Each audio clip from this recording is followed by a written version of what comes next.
நீங்க அப்பா படங்கள் எல்லாமே பார்த்திருப்பீங்களா? இந்த ரோல் அவர் பண்ணிருக்க வேண்டாமே அப்படின்னு ஏதாவது யோசிச்சது உண்டா? அது மாதிரினா முக்காவாசி படம் அப்படிதான் சொல்லுவேன். ஒரு சினிமா சார்ந்து ஒருத்தவங்க இருக்காங்க, அவரோட பையன் உள்ள வரான், அவனா முன்னேறி வந்தாலும் நெப்போட்டிசம்ன்ற ஒரு வார்த்தையை ஈஸியா தூக்கி அவங்க மேல எரிஞ்சிட முடியும். ரொம்ப பெருசாலாம் எடுத்துக்கணும். என்ன ஒண்ணு வாய்ப்பு கிடைக்கும், அது ஒண்ணு மட்டும்தான். மற்றபடி மக்கள் வந்து சரியானவனா அப்படின்னு இருந்தாலும் ஏற்றுப்பாங்க. எனக்கு எங்க அப்பாவோட பயோபிக்ல நடிக்கணும்னு ஆசை. அந்த கதை வந்து மக்களுக்கு தெரிஞ்சது, வெளியே தெரிஞ்சது ஒரு 10% தான். இப்போ வர அந்த பயோபிக்கோட ரொம்ப பீக்ல இருக்கும். இன்கேஸ் இவர் வேற கண்ட்ரியோ இல்லை வேற இண்டஸ்ட்ரியில இருந்தால் கூட பெரிய லெஜெண்டரியா இருக்கும். கைதி அப்பா பண்ணிருந்தா நல்லா இருக்கும்னு சொல்லி இந்த மாதிரி அப்பா தவற விட்ட படங்கள்னு உங்களுக்கு ஏதாவது விஷயம் தெரியுமா? கருப்பு மூவிலையுமே ஒரு ரோல் ஒன்று பண்றாருன்னா அதுக்கு ஜஸ்டிஃபைடா தான் இருப்பார் அந்த இடத்துல. இப்போ அந்த கருப்பு மூவி சொன்னீங்களே, அதில் அந்த சாங் இருக்கும்ல, நாங்கள் 4 பேர், அதில் செம்ம டான்ஸு. அந்த ஸ்பாட்டுக்கெலாம் கூப்பிட்டு போயிருந்தாரு. பாட்டு படத்தில் வைக்கலன்னு தான் கொஞ்சம் மனசு கஷ்டமாக இருக்குது. எப்பயுமே ஒரு ஆசையும் ஒரு கனவையும் நோக்கி ஓடிட்டு இருக்கு, எனக்கு இதை அடையணும் அப்படிங்கிற ஒரு ஆசை. நான் என்ன வச்சிருக்கேன், எனக்கு வந்து காலேஜ் முடிகிற வரைக்கும் இந்த மாதிரி வீடியோஸ் போட்டுருப்பேன். அதுக்கப்புறமா மூவிஸ்க்கு ட்ரை பண்ணுவேன். எனக்கு திறமை, எனக்கு இந்த நாலேஜ் இருந்துச்சுன்னா நான் கண்டிப்பாக இந்த நெப்போட்டிசமோ இல்லை அப்பாவோட சிபாரிசு அது எதுவுமே இல்லை.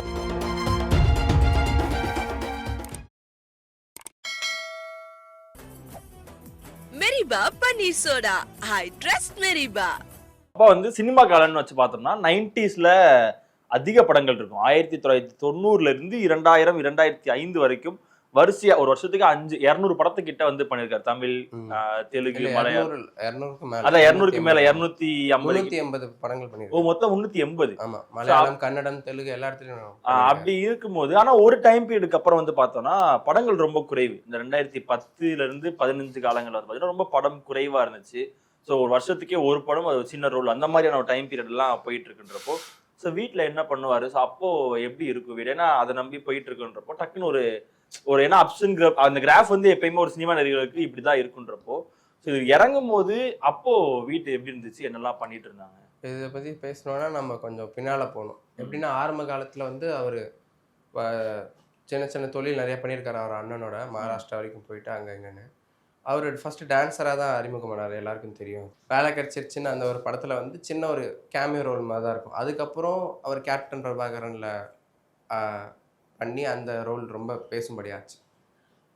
அதாவது எப்படின்னா சினிமா மட்டும் இல்லாமல் நிறையா சின்ன சின்ன தொழிலும் அவருக்கு ரொம்ப பிடிக்கும். இந்த மாதிரி ஏதாச்சும் ஒன்று பண்ணணும், யாருக்கா வேலை கொடுக்கணும், அந்த மாதிரி. ஸோ பண்ணுறனால அவருக்கு வந்து சும்மாவே இருக்க மாட்டார் வீட்டில். இது சினிமா இல்லைனாலும் நியூஸ் பேப்பர் எடுத்து படிக்கிறது, வெளியே போய் ஏதாவது ஒரு நல்ல விஷயத்துக்கு மீட் பண்ணுறது, அரசியல் பேசுறது, என்ன நடக்குது நாட்டில், அதே மாதிரி எங்கெங்க போராட்டம் நடக்குது, யார் என்ன பண்ணுறா, மியூசிக் கம்போஸ் பண்ணுறது, வீட்டில் அதுதான் மெயினே. வீட்டில் பண்ணுவார், இல்லை ஸ்டுடியோ போய் பண்ணுவார். மெயினாக மியூசிக் வந்து காட்டுவாரா? நிறைய விழிப்புணர்வு பாட்டு தான் எழுதுவார் அவர். ஓப்பனாக எல்லாரையும் எவன் என்னென்ன பண்ணுறானோ அது எல்லாருமே வெளிப்படையா எழுதிடுவாரு, வெளிப்படையா எழுதிக்கிட்டே இருப்பாரு. அதெல்லாம் உங்களுக்கு காட்டுவாரா? பாட்டு அது யோசிப்பீங்களா? எங்களை காட்ட மாட்டாரு, கம்போஸ் பண்ணி ஆடியோ அனுப்பிச்சு விடுவாரு, வாட்ஸ்அப் ஆடியோ அனுப்பிச்சு விடுவாரு. ஆனா அந்த மாதிரி விஷயங்கள் எனக்கு யோசிச்சு, ஐயோ தேவையில்லாம இதை பத்தி எல்லாம் எழுதிட்டு இருக்காரு, இது என்ன ஆக போகுதுன்னு தெரியல, அந்த மாதிரி யோசிச்சது. அது அந்த டைம்ல இருக்கும், அது பழகிருச்சு அப்படியே. அது அப்படியே போயிடும். அது எப்பயுமே இப்படிதான் அப்படின்ற மாதிரி ஆயிடும். சினிமா நடிகை சார்ந்த ஒரு பையன், இவங்க எல்லாம் இப்படிதான் இருப்பாங்க, இவங்க வந்து ஹைடெக்கா இருப்பாங்க, ஸோ இவங்களுக்கு எந்த ஒரு கஷ்டமும் இருக்காது, இவங்க வந்து ரொம்ப பேம்பர்ட் கிட்ஸ், ஸோ இந்த மாதிரி விமர்சனங்கள்லாம் சந்திச்சது உண்டா? ஸோ நீங்கள் ரியல் லைஃப்ல எவ்வளோ கஷ்டங்கள் அனுபவிச்சு உங்களோட லைஃப் வந்து ட்ராவல்? ஆக்சுவலாக அது மாதிரி நான் எதுவுமே நான் பார்த்தது இல்லை, அது கேள்விப்பட்டது இல்லை. இந்த மாதிரி அதை நான் நேர்லையும் பார்த்தது இல்லை. Pampered kids, rich kids, star kids, அதெல்லாம் எப்படின்னா ஒரு கஷ்டப்பட்டு தான் வளரணும்னு வளர்த்துனார். செலவு காசு கேட்டால் கூட கரெக்டாக அதுக்காக எப்படி சொல்கிறது, எது ஒன்றும் அதுக்காக நாங்கள் முயற்சி செஞ்சுருக்கணும். ஃபீஸ், காலேஜ் ஃபீஸ் அது போக தவிர்த்து வேற பெருசா வாங்குற மாதிரி எதுவும் ஃபர்ஸ்ட் திங் அவரு ஸ்பெண்ட் பண்ண மாட்டாரு. ரொம்ப எப்படி சொல்றது, பேர் என்ன சொல்லுவாங்க, ஆடம்பர செலவு. ஆடம்பரமா இருக்க மாட்டாரு. எது காசு பர்சனலாக கேட்டாலும் தர மாட்டாரு. ஏதாவது படிப்பு சம்மந்தமாக இருந்தால் மட்டும்தான் கொடுப்பாங்க. புக்ஸ் வாங்குறதுக்கோ இல்லை டியூஷனுக்கோ, எக்ஸாம் ஃபீ, அந்த மாதிரி. ஸ்கூல் படிக்கும் போது ஃப்ரெண்ட்ஸோட வெளியே போகணும், இல்லை college fees or school fees, இது மட்டும் தான் தருவாங்க. மற்றபடி பர்சனலாக காசு கேட்டால் தர மாட்டாங்க. ஃப்ரெண்ட்ஸோட வெளியே போகணும், இல்லை நாங்கள் டூர் போகிறோம், இல்லை வந்துட்டு எல்லாம் ஒன்றா போகிறோம், அந்த மாதிரி விஷயங்கள் எதுக்குமே அலோடே கிடையாதா? ரொம்ப ஸ்ட்ரிக்டாக வளர்த்துருக்காரு போலியா? அப்போ பயங்கர அப்படின்னு ரொம்ப ஸ்ட்ரிக்ட்னு சொல்லவே முடியாது. அது எப்படின்னா சரியான முறையில் எங்களுக்கு வந்து சின்ன வயசில் அவ்வளோ புரியல, சில விஷயங்கள்ல கருத்து வேறுபாடு இருந்துச்சு. ஆனால் இப்போ வளர தான் புரியுது. நம்ம தான் நம்மளை பார்த்துக்கணும், அதே மாதிரி நம்ம சொந்த காலில் நிற்கணும், எல்லா விஷயங்கள்லையும் இப்போதான் புரிய ஆரம்பிக்குது. கஷ்டப்பட்டாதான் வாழ்க்கையில சாதிக்க முடியும். அது போக எல்லாமே அப்படிதான், நம்ம சொந்த முயற்சியில தான் இருக்கணும்னு சொல்லி தான் வளர்த்துனாரு. உங்களுக்கு தெரிஞ்சிருக்கும் உங்களோட லைஃப் ஸ்டைல்ல அப்பா கூட டிராவல் பண்ணியிருப்பீங்க, அந்த சினிமா காலத்துல இருந்து எல்லாமே இருந்திருப்பீங்கல்ல. ஸோ இதுல நாங்க ரொம்ப வந்துட்டு எல்லாரும் நினைச்சிட்டு இருக்காங்க சினிமாக்காரங்க ரொம்ப லக்ஸுரியஸா வாழ்ந்துருப்போம். ஆனா எங்களோட லைஃப்லயே ஒரு சில கஷ்டங்கள் இருந்துச்சு. நாங்களும் ஒரு சில இடத்துல கீழே இறங்கி தான் ஏறணும். அப்படின்னா என்ன ஒரு டைம் பீரியட் சொல்லுவீங்க, என்ன ஆச்சு அந்த டைம்ல? அப்படின்னு சொன்னதில்ல, அவர் அந்த அளவுக்கு விட்டதில்லை எங்கள் அப்பா. என்ன ஒரு கஷ்டம் வந்தாலும் அதை வந்து ஃபேமிலி மேலே காமிக்க மாட்டார். ஏதாச்சும் ஒன்று பண்ணி ஏதாச்சும் ஒரு முயற்சி பண்ணிகிட்டு இருப்பார். அப்படின்னு சொல்லணும்னா நிறைய விஷயம் அவர் இழக்காத விஷயங்களே இல்லை. நிறைய பேரை வந்து அவரை மிஸ்யூஸ் பண்ணியிருக்காங்க. பண ரீதியாகவும் சரி, பொருள் ரீதியாகவும் சரி, படங்கள்லையும் சரி. அதை பற்றி அவர் எதுவும் கவலைப்பட்டதில்லை. என்ன ஒன்று அவர் எப்படி சொல்கிறது, அரசியல் முக்கியமாக வந்து கட்சி சுயேட்சையாக நின்னும் சரி, அவருடைய அவர் சொந்த காசு போட்டு தான் அவர் அந்த கேம்பெயினிங்காக இருக்கட்டும், எல்லா மனு தாக்கலாக இருக்கட்டும், எல்லாத்தையும் அவர் சொந்த செலவு தான் பண்ணுவார். யாரும் ஃபண்ட் பண்ணியோ கொடுத்தோ எந்த கட்சியோ அந்த மாதிரிலாம் பண்ணதில்லை. அதே மாதிரி நிறைய படங்கள் எடுத்தும் நிறைய இது சரியான முறையில் அதை மூவ் ஆகாமல் அதுவும் நிறையா ஃபெயில் ஆயிருக்கு. நான் அதுதான் இப்போ கேட்குறேன். ஏன்னா அது அரசியல் சார்ந்த விஷயங்கிறப்ப நம்ம அதில் வந்து பெருசாக வந்து ஈடுபட முடியாது. இப்போ சினிமா துறை அப்படிங்கிறது அவருக்கு ரொம்ப பரிச்சயமான ஒரு துறையாக இருந்திருக்கு. அது ஒரு முக்கிய புள்ளியாக இருந்தது. ஆனால் அதுலேயுமே ஒரு சில இடத்துல வந்து ப்ரொடியூஸ் பண்ணும்போது அந்த படம் சரியாக ஓடாமல், அந்த படம் அதிகபட்சமாக வெளியவே தெரியாமல், அந்த மாதிரிலாம் போன ஒரு டைம் பீரியட்லாம் உண்டு ஒரு சில படங்கள்லாம். ஸோ அதெல்லாம் பார்க்கும்போது உங்களுக்கு எப்படி இருக்கு? ஏன்னா இப்போ கடைசியாக இப்போ ரீசெண்டாக ஒரு படம் சரக்குன்னு ஒரு படம், அது ரொம்ப நல்ல ஸ்ட்ராங் மெசேஜ். அது மாதிரி எடுக்கிறதுக்கு யாராலையும் முடியாது. யாரும் பயப்படுவாங்க, அதை பற்றி யோசிக்க கூட மாட்டாங்க. இந்த படம் பார்த்தீங்கன்னா தெரியும். அது கூட ரொம்ப பெரிய செலவில் தான் எடுத்தார். பட் ஆனால் அந்த அளவுக்கு அது ரிட்டர்ன்ஸ் வரல. இல்லை அதான் கேட்குறேன். இந்த மாதிரியான விஷயங்கள் பார்க்கும்போது எப்படி இருக்குன்னா, அப்போ அப்பாவுக்கு தெரிஞ்சிருக்கும் எதை எடுக்கணும் எதை எடுக்கக்கூடாதுன்னு தெரிஞ்சிருக்கணும். இல்லைன்னா ஒருவேளை நம்ம சொல்லியிருந்திருக்கலாமோ, இல்லை நம்ம இப்போ இருந்திருந்தா நம்ம இதை வந்து ஏதாவது ஒரு விஷயங்கள் வந்து சொல்லி இல்லை. ஏன்னா இப்போ நமக்கு வந்து ஓரளவுக்கு சினிமா நாலேஜ்ல இருந்து என்ன பண்ணணும் என்ன பண்ணக்கூடாது, சினிமாவில் ஆடியன்ஸ் எதை நோக்கி போறாங்கன்ற எல்லாமே நமக்கு அந்த ஒரு ஐடியாலஜி எல்லாமே வந்திருக்குன்றப்போ, இப்போ அப்பா பண்ண தவறுகள்னா சினிமாவில் என்ன சொல்லுவீங்க? அது ஏன்னா இப்போ நீங்க சினிமா நாலேஜ் அதிகமா இருக்கு, சினிமாவில் இது வந்து கிளிக் ஆகுது, இது பண்ணா நம்ம வந்து ஈஸியாக ஆடியன்ஸ் ரீச் ஆகுறோம், ஸோ மக்களுக்கு இது பிடிக்குன்றப்போ அப்பா சினிமாவில் பண்ண தவறுகள்னா நீங்க என்ன பார்ப்பீங்க? தொடர்ந்து வந்து நல்ல நல்ல கதைகள்ல நடிச்சுட்டு சினிமாலே இருந்திருக்கணும்னு தான் எங்களுக்கு ஆசை. பட் ஆனால் அவர் மக்கள் பணி எடுத்து பொது நலத்துக்காகவும் நிறைய போராட்டங்கள் கலந்துக்கிறதுல அதுக்குன்னு அது வேணான்னு சொல்லலை. பட் ஸ்டில் அதில் வந்து யாரும் வந்து பெருசாக வந்து நம்ப மாட்டேங்கிறாங்க. நம்புறதா இருக்கட்டும், அவர் என்ன சொல்ல வராருன்றதும் நிறைய பேர் புரிஞ்சுக்க மாட்டேங்கிறாங்க. பட் ஆனால் அதான் சினிமாலேயே அவர் பயணிக்கணும்னு தான் எனக்கும் ஆசை. இப்போ நல்ல நல்ல கதைகள் பண்ணிட்டு, பட் ஆனால் அவருக்கு வந்து அந்த யாரெல்லாம் என்னென்ன பண்ணுறானுங்க அதை விட்டு வைக்கிறதும் அதில் தான் அவர் ரொம்ப ஆர்வமாக இருப்பார். யாரெல்லாம் எங்கெங்கே தப்பு பண்ணுறானுங்க அதை வெளிப்படையாக சொல்கிறதா இருக்கட்டும். ஏன்னா யாருமே குரல் கொடுக்க மாட்டேங்கிறாங்க. குரல் கொடுத்தாலும் கடைசியில் பார்த்தா அது வேற மாதிரி தான் அமையுது. ஸோ கடைசியில் மொத்த தப்பு இவர் மேலே அப்படின்ற மாதிரி ஒரு மாதிரி ஃப்ரேம், இவர் தான் பேசினாரு, இவர் தான் சொன்னாருன்ற மாதிரி ஃப்ரேம் ஆயிடுதுல்ல. ஸோ அப்படி பார்க்கும்போது சினிமா அரசியல் இது ரெண்டையும் தாண்டி ஒரு சில விஷயங்கள்லாம் இருக்குல்ல. இப்போ உங்களே எடுத்துக்கலாம். இப்போ நீங்க வந்து சின்ன பிள்ளைல அப்பாவை பார்த்துருப்பீங்க. ஸோ அப்போ நமக்கு ஒன்றும் தெரிஞ்சிருக்காது. இப்போ நம்ம அப்பா பார்க்கும்போது அப்பா இதெல்லாம் பண்ணாதீங்க, இதெல்லாம் செய்யாதீங்க, இது வேணாம் அப்படின்னு ஏதாவது சொன்னது உண்டா நீங்க? பட் அந்த மாதிரி சொன்னதில்லை, கேட்டிருக்கோம். பட் அவருக்கு பிடிச்சிருக்க அவர் பண்றாரு, அவ்வளோதான். ஆனால் நீங்க சொல்லியிருக்கீங்க இது வேணாம், இது கொஞ்சம் ஸ்டாப் பண்ணிக்கலாம் அப்படிங்கிற மாதிரி ஏதாவது அந்த மாதிரிலாம் சொல்லியிருக்கோம். ஆனா அது வந்து அவர் பெருசா எடுத்துக்க பெரிய விஷயங்கள்லாம் இல்லை, சின்ன சின்ன விஷயங்கள் இதை மாத்திக்கோங்க அப்படின்னு. நம்ம யாரும் அவரை சொல்ற ஒரு மாத்திக்கான்னு சொல்றதுக்கு அவருக்கு என்ன தோணுதோ அதான் பண்றாரு. சரி, இப்போ நீங்க அப்பா படங்கள் எல்லாமே பார்த்துருப்பீங்களா ஓரளவுக்கு? அதாவது 90 அந்த ஆரம்ப கட்டத்துல இருந்து எல்லா, அதாவது 300 படங்கள் இல்ல, முக்காவாசி படங்கள் எல்லாமே பார்த்துருப்பீங்க. இதுல இந்த ரோல் அவர் பண்ணிருக்க வேண்டாமே அப்படின்னு ஏதாவது யோசிச்சது உண்டா? அது மாதிரினா முக்காவாசி படம் அப்படிதான் சொல்லுவேன். பெரும்பாலும் அவரு ஆக்சுவலா நிறைய படங்கள் பார்க்கணும், இனிமேல் தான் பார்க்கணும், எதுவும் பார்த்ததில்ல. ஒரு சில படங்கள் தான் பார்த்துருக்கோம் அப்படின்னு சொல்ல முடியாது. ஏன்னா அந்த டைம்ல அவருக்கு வர வாய்ப்பு தான் அவர் பண்ணியிருக்காரு. அதே மாதிரி அவர் அந்த டைம்ல ஒரு பெரிய பெரிய ஆக்டர், அவர் பெரிய எப்படி சொல்றது பெரிய ஆர்டிஸ்ட். அதே மாதிரி இப்போ அண்ணன் பேருக்கு ஒரு பேர் காரணம் வந்து ஒரு விஷயத்துல வந்து சொல்லியிருப்பாரு. ஒரு மேடையில வந்து பேசும்போது, நான் துக்கத்துல இருக்கும்போது லக்குல பிறந்தான், அதனாலதான் நான் துக்லக்குன்னு சொல்லி பேர் வச்சேன். அது நிறைய விமர்சனம் ஆச்சு. நிறைய தடவை வந்துட்டு எல்லாரோட பேஜ்லையுமே வந்து போட்டுட்டு இருந்தாங்க. சோ இப்போ உங்களோட பெயர் அதுக்கு ஏதாவது பெயர் காரணம் வச்சது உண்டா அவரு? எல்லாருக்குமே வந்து அரசர்கள் பேர் தான் வச்சிருந்தார். ஆ. துக்ளக் அவனுக்கு, அண்ணனுக்கு, அப்புறம் இவனுக்கு வந்து ஷேர்ஷா. எங்கள் வீட்டில் எல்லார் பேருமே அப்பா வச்சது தான். ஆ. ஆமாம், அப்போ அம்மா அப்ப அது அம்மா அம்மா வச்சது எல்லாமே மாற்றிட்டு நீலக்கா நான் அம்மா வச்சது வச்சு ஒண்ணுமே வைக்க விடல, எல்லாருமே அவர் வச்சுட்டாரு. எனக்கு வந்து கஜினி அலிகான் வச்சாரு, ஆ. கஜினி முகமது அந்த மாதிரி. So, எல்லாமே ஏதோ ஒரு இடத்துல வந்து ராஜாவா இருந்தவரோட பேர் தான் வந்துட்டு ஒரு வரலாற்று மிக்க பேராக தான் இருக்கும். So, அது எல்லாமே அவர் தான் சூஸ் பண்றாரு. ஏன்னா இப்ப நமக்கு வந்து தாத்தா பேர் வைக்கணும், இல்ல அப்பாவோட அப்பா பேர் வைக்கணும், இல்ல அம்மாவோட அம்மா பேர் வைக்கணும், அந்த மாதிரி எல்லாம் கொண்டு போகவே விட மாட்டாரா? அப்படிலாம் இல்லை, அவருக்கு பிடிச்ச பேர் வைக்கிறது. உங்களோட சினிமா வாழ்க்கை எப்படி இருக்கணும்? ஏன்னா இந்த நெப்போட்டிசம் அப்படின்ற வார்த்தையை ஈஸியா திணிச்சிட முடியும். ஒரு சினிமா சார்ந்து ஒருத்தவங்க இருக்காங்க, அவரோட பையன் உள்ள வரான், அவனுக்கு எந்த ஒரு பின்புலமும் கிடையாது, அவனா முன்னேறி வந்தாலும் நெப்போட்டிசம்ன்ற ஒரு வார்த்தையை ஈஸியா தூக்கி அவங்க மேல எரிஞ்சிட முடியும். இப்ப வேற யாரு மேல இருந்தாலும் ஏத்துக்க முடியாது. இப்ப நீங்க தான் ஈஸியா தூக்கி எரிஞ்சிட முடியுன்றப்போ நெப்போட்டிசம் அப்படின்ற விஷயத்துக்கு நீங்க என்ன பதில் சொல்லுவீங்க? மற்ற இண்டஸ்ட்ரியில் எப்படின்னு தெரியல, நம்ம இண்டஸ்ட்ரி வந்து மக்கள் வந்து சரியானவனா அப்படின்றதா தான் ஏற்றுப்பாங்க. அதே மாதிரி பெருசாலாம் ஒன்றும் நெப்போட்டிசம் ரொம்ப பெருசாலாம் ஏற்றுப்பாங்க. என்ன ஒன்று வாய்ப்பு கிடைக்கும், அது ஒன்று மட்டும்தான். மற்றபடி அவர் மக்கள் வந்து கொண்டாடுவாங்க, நல்ல ஒரு வருங்காலம் நல்லா அமையும் அப்படின்லாம் கிடையாது. அது ஒரு வாய்ப்புன்ற ஒரு விஷயம் மட்டும்தான் மாறும். அதே மாதிரி சின்ன வயசில் நாங்கள் 2 பேரும் சரி, ஸ்டடீஸை விட ரொம்ப இன்ட்ரெஸ்டட்னா நிறைய விஷயங்கள் இருக்குது.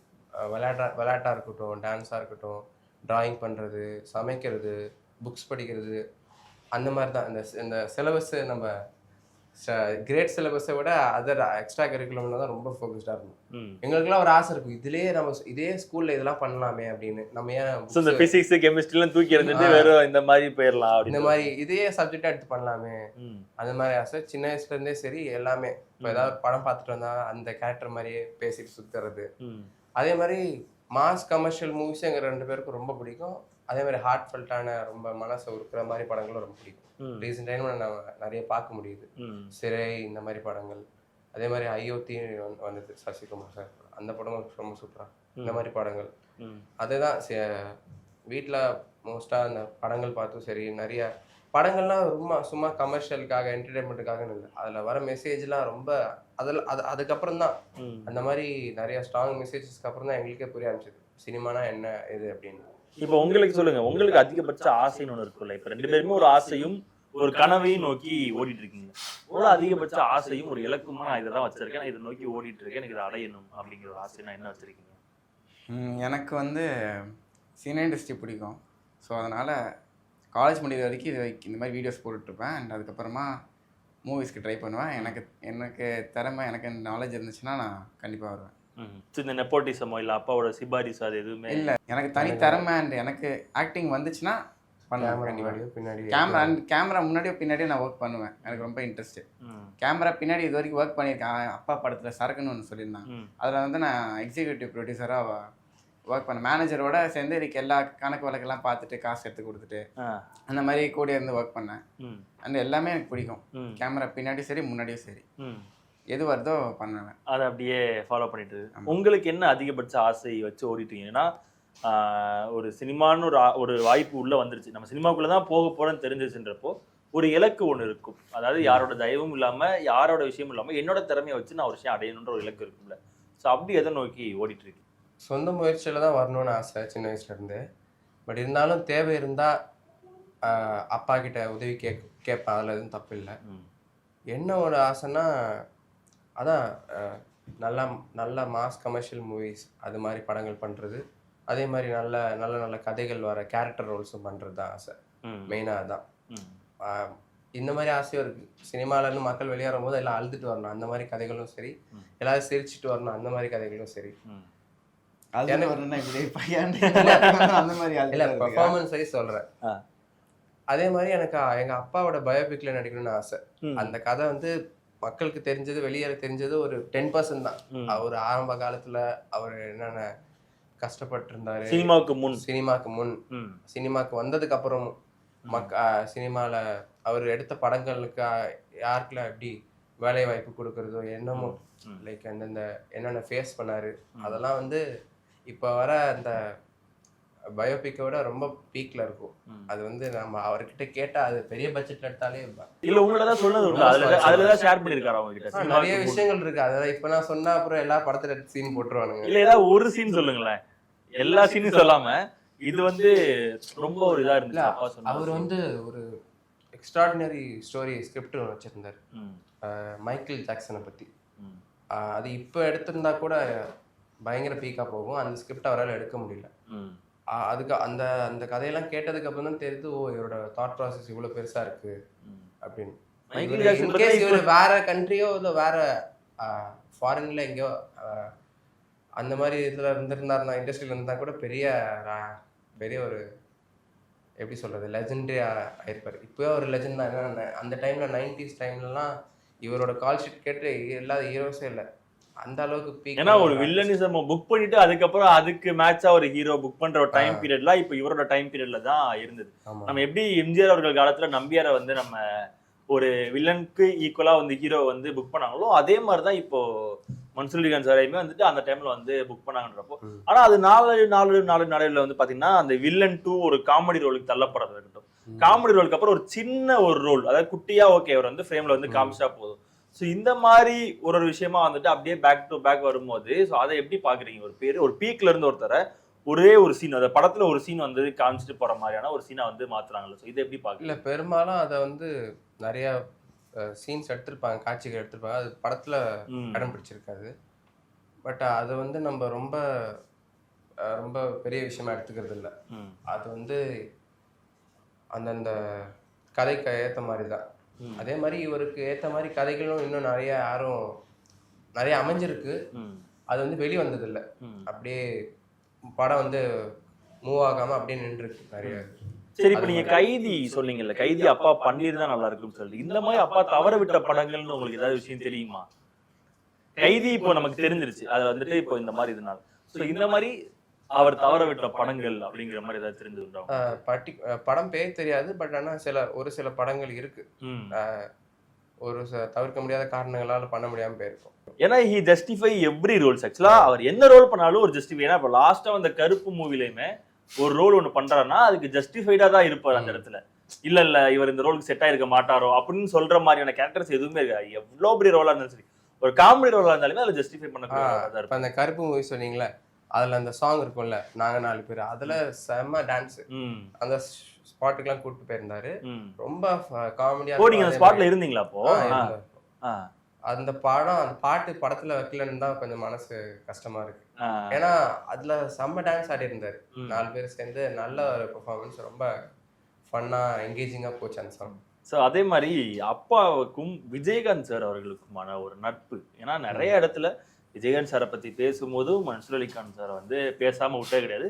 மன்சூர் அலிகான் சாரை பத்தி பேசுற யாருமே அந்த இடத்துல வந்து விஜயகாந்த் சார் வந்து மென்ஷன் பண்ணாம அந்த இன்டர்வியூவை ஏதோ ஒரு ஜேர்னலிஸ்டோ யாராவது ஒருத்தவங்க பேசும்போது அதை முடிக்காம விட்டதே கிடையாதுன்றப்போ, ஸோ உங்களுக்கு தெரிந்த வரைக்கும் அப்பா அவர்களுக்கும் விஜயகாந்த் சாருக்குமான அந்த ஒரு நட்புன்றது எப்படி இருந்தது? அது ரொம்ப அழகான நட்பு தான். நாங்கள் அப்போல்லாம் ரொம்ப சின்ன பசங்க. அவர் அப்படி அண்ணாந்து பார்த்துட்டா அவ்வளோதான், போய் ஓடி போய் எங்கேயாவது போயிட்டு விளாண்டுக்கிட்டு இருப்போம். அந்த டைமில் எங்களுக்கும் அந்த டைமில் விவரம் அவ்வளோ தெரியாது. நாங்கள் சின்ன பசங்க, அண்ணன் அக்காலாம் இருந்திருந்தாங்க. அதான் அவருக்கு வந்து ரொம்ப நெருக்கமாக இருந்தார். அவர் எங்கள் அப்பாவுக்கு வந்து விஜயகாந்த் ரொம்ப பிடிக்கும்.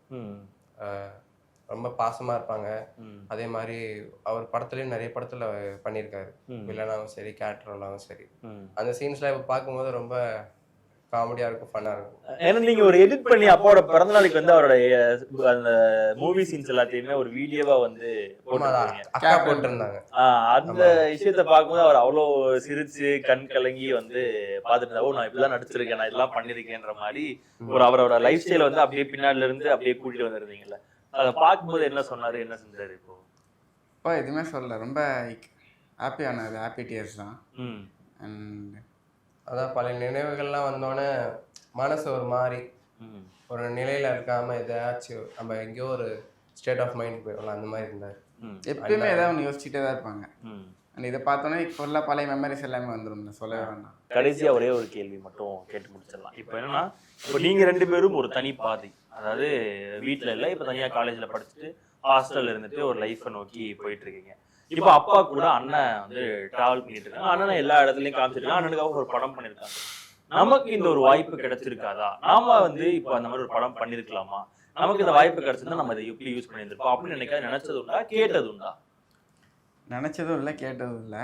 இல்ல அப்பா அண்ணனுக்கு ஒரு ஒரு 2-3 ஸ்டெப் ஏத்தி விட்டுருக்காருல்ல, இப்ப மேல ஏத்தி விட்டு ஒரு சினிமாக்குள்ள கொண்டு போய் ஒரு ஒரு வாய்ப்பா கொடுத்து ஒரு முகத்தை வந்து பதிய வச்சிருக்காரு. இந்த ஒரு வாய்ப்பு நமக்கு கிடைச்சிருந்தா நல்லா இருந்திருக்குமா, இல்ல நம்ம அதை வந்து வேற மாதிரி யூஸ் பண்ணி நம்ம அடுத்த கட்டத்தை நோக்கி போயிருந்திருக்கலாமா அப்படின்னு ஏதாவது யோசிச்சது உண்டான்னு கேட்கிறேன். இல்லை, நாங்கள் வந்து பெருசாக எதுவும் அந்த அளவுக்கு ஆசைப்பட்டதில்லை. எது ஒன்றும் நமக்கு அதுக்கு தகுதியாக இருக்கணும், அதே மாதிரி என்ன ஒரு வாய்ப்பு வந்தாலும் அந்த வாய்ப்புக்கு நம்ம சரியான ஆளாக இருக்கணும் அப்படின்னு தான் நாங்கள் நினச்சிருக்கோம். அதே மாதிரி எது ஒன்றும் முறையாக கற்றுக்கிறத விட அதில் இறங்கி செஞ்சு அதில் கிடைக்கிற எக்ஸ்பீரியன்ஸில் தான் போகணுன்றது.